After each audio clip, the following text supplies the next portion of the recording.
अंधेरी दिशा, भटकती आत्माओं की अनजानी दुनिया भाग 21। जंगल की दुनिया से मुलाकात। गहरे जंगल की रातों में पूरे जंगल को चांदनी की एक अलौकिक झिलमिल से सजीव किया जा रहा था।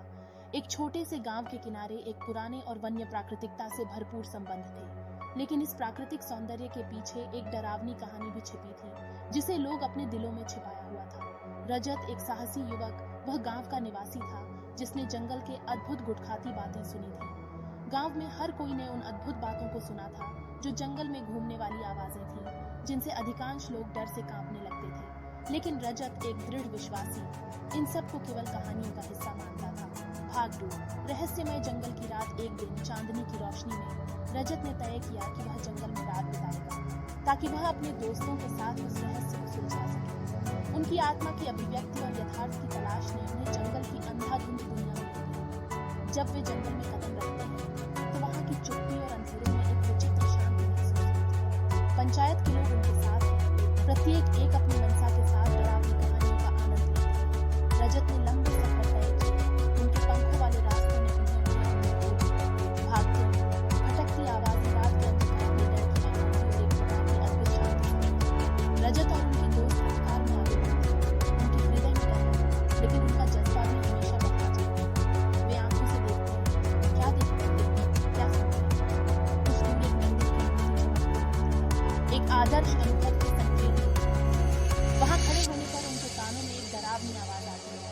वह एक डरावनी हंसने की आवाज है जो जंगल के गहरे आंतरिक्ष से आ रही है। उनकी उंगलियां हिल जाती हैं, लेकिन रजत ने अपने मन को समझाया कि ये सब केवल एक खोज है। भागचर हवाओं की खामोशी अंधकार ने उनका समय बढ़ा दिया, और जब वे आगे बढ़ते हैं तो उन्हें एक स्थल पर पहुंचते हैं जहां एक पेड़ के नीचे एक पुराना मंदिर खड़ा है।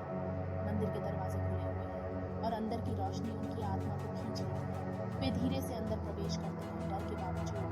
अंदर पहुंचकर वे देखते हैं कि मंदिर के मुख्य कमरे में एक मूर्ति खड़ी है, जिससे वही डरावनी आवाज आ रही है। मूर्ति के चेहरे पर एक शांति भरी मुस्कान होती है, जैसे वो उन्हें स्वागत कर रही है। रजत के दोस्त, एक महसूस करने वाले व्यक्ति, उन्हें उनके मार्गदर्शन की ओर आग्रह करते हैं कि यह मूर्तियां बात केवल विचित्रता है, कुछ अधिक नहीं। भाग 5। मूर्ति की कहानी।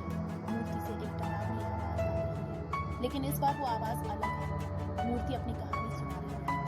कहा जाता है कि यह जंगल एक समय में एक सुंदर और शांति भरा स्थल था, लेकिन फिर एक दिन एक अपघात हुआ जिसमें कुछ लोग मारे गए। उनकी आत्माएं मृत्यु के बाद भी मंदिर में फंस गई। वे भटकती आवाजों के रूप में अपनी शांति की तलाश में हैं। रजत और उनके दोस्त हैरान हो जाते हैं इसे सुनकर। मूर्ति की कहानी उनके अंदर नई विचारधारा और दृष्टिकोण की उत्पत्ति करती है। वे समझने लगते हैं कि उनकी मनमानी डरावनी नहीं है, बल्कि वो कुछ महान है। भाग 6। भटकती आत्माओं का मुक्ति। रजत की आंखें समझने लगी हैं और वहां की शांति को महसूस करती हैं। उनका दिल मंदिर के प्रति विशेष स्नेह में डूबा हुआ है। उनके दोस्त उन्हें समझाते हैं कि यह मूर्ति एक समस्या का समाधान है, मुक्ति का एक उपाय। उनके मुख पर एक नया संकल्प चमक उठता है। रजत और उनके दोस्त मूर्ति से बातचीत करते हैं, उनकी बातों को सुनते हैं। वे मूर्ति की शांति और मुक्ति की इच्छा से वे एक मनुष्य भटकती आत्मा के साथ होते हैं और मूर्ति के साथ मिलकर वे मुक्ति की ऊर्जा महसूस करते हैं। भाग 7। जंगल की नए प्रकाश में कुछ ही क्षण में एक प्रकाश की लहर